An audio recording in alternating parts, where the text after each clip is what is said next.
বন্ধুরা, যখনই ব্রহ্মসের নাম মিডিয়া হাউসেস বিশেষ করে ইন্ডিয়ান মিডিয়ায় ভাইরাল হয়, তখনই আমাদের দুটো পড়শি দেশের মধ্যে তাদের হাত পাকাবার শুরু করে। দুই দেশের নিকর্মা মিডিয়া হাউসগুলো ভারতের ব্রহ্মসকে নিয়ে চিন্তা করতে শুরু করে। ওই দেশের সরকারগুলো স্টেটমেন্টের পর স্টেটমেন্ট দিয়ে থাকে। এতটাই ভয় করে ওই ব্রহ্মস মিসাইলকে নিয়ে। একটি ব্রহ্মস মিসাইল কি করতে পারে সেটা ইমরান খানের সরকারের আমলে সেটা তারা ভালোভাবে হাড়ে হাড়ে বুঝে গিয়েছে। আর আজকে যখনই এই মিসাইল চীনের সব থেকে বড় শত্রু তাইওয়ানকে দেওয়ার কথা বলছে, তো চীন তার হুঁশকেই তো হারিয়ে ফেলে। চীন প্রথম থেকে ভারত আর তাইওয়ানের মাঝে সেমিকন্ডাক্টরের ডিলকে নিয়ে অনেক চিন্তিত। তারপর আবার ফেমাস ইলেকট্রনিক কোম্পানি ফক্সকনের সিও তাকে ভারত সরকারের তরফ থেকে পদ্মভূষণ অ্যাওয়ার্ডকে দিয়ে দিয়েছে। সেটাকে নিয়েও চীন চিন্তায়, যেটাতে ভারত আর তাইওয়ান অনেক কাছে চলে আসে। আর এটাকে এখন ডিফেন্স স্টাইলে বদলানোর জন্য ভারত তাইওয়ানকে ব্রহ্মসের অফার করে।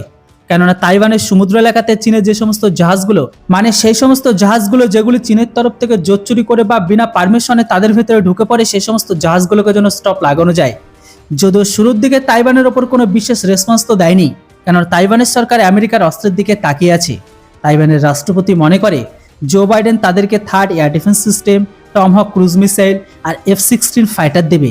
কিন্তু বাইডেন প্রশাসন শুধুমাত্র আশ্বাসন দিয়েছে, কোনো কাজে আসেনি। অস্ত্র পাওয়া তো অনেক দূরের কথা। আর এই কারণেই আমেরিকার সরকার দেরি আর চীনের সরকারের বাড়তি দাদাগিরিকে দেখে এখন তাইওয়ান স্বয়ং এর উপর ইন্টারেস্টকে দেখাচ্ছে।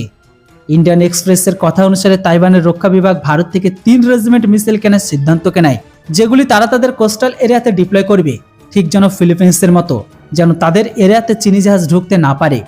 রক্ষা বিভাগ এটা পর্যন্ত বলে দিয়েছে যে তাইওয়ানের ডেলিগেশন টিম ভারত ভিজিটে আসবে, যেখানে ব্রহ্মসের সাথে সাথে মিসাইল ফ্যাক্টরিকে ভিজিট করে ভারতের রক্ষা জানকারী সম্পর্কে সবকিছু জানতে চায়, যেন চীনের খেলাফ সঠিক জানকারিকে জানা যায়।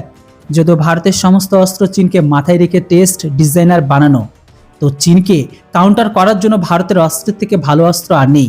ভারতের সরকার তাইওয়ানের ইচ্ছাকে সহমত করেছে, যদিও ব্রহ্মসের 80% পার্টস তো ভারতের ভেতরে তৈরি হয়, আর কিছুটা সময় পরে সেটা 100% ভারতেই হবে।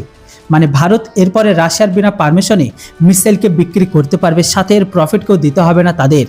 আমি আপনাদের বলে দিই, 10টি দেশ ব্রহ্মসকে কেনার লিস্টে আছে, যেটাতে Indonesia, Vietnam, Brunei, Singapore, Taiwan, Malaysia সহ দক্ষিণ পূর্ব এশিয়াতে দেশ যুক্ত আছে। আর এই সব দেশগুলো সাউথ চায়না সিকে নিয়ে চীনের সাথে বিবাদ চরমে।